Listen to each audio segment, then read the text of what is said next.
all these people who don't want to pay a dime in tax, they want this cheap labor that's basically slave labor, and we don't clock that enough. Part of why they're like, oh, you're just mad because you're competing with illegal immigrants and they'll work harder for less money, aka you want slaves. The left supports slaves. Some things have never changed. Okay, so when it comes down, yes, they did, because Democrats were the ones that wanted to keep the slaves enslaved when slavery was over.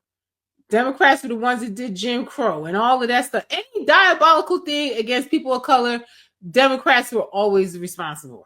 Always. To it, they need more manpower, so they bring in the mass migration. I'm like, I swear my handwriting is so much better than this.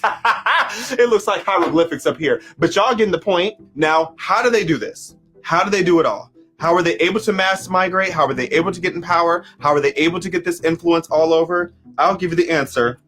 And for some of you, y'all gonna love this one. As alluded to earlier, white women. The answer is white women. By targeting white girls, by targeting white women, they are able to get both of their jobs done. How's that? How is that, Xavier? What do white girls have to do with this? Everything. So you have these emotional left-wing white women who are a damning force. It is very true. Liberals are so emotional. You ever see how they're out there screaming and crying and everything?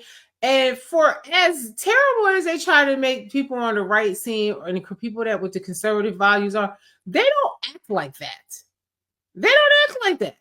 I don't like to be around liberals because they are very emotional. They're mean. They're nasty. They call a lot of names, and you can't really talk to them about policy. They don't want to hear. Just like that boy was like, I'm done talking. Like, if you say anything that's logical or that goes against their narrative, they shut down and they don't want to hear. You can't debate them and none of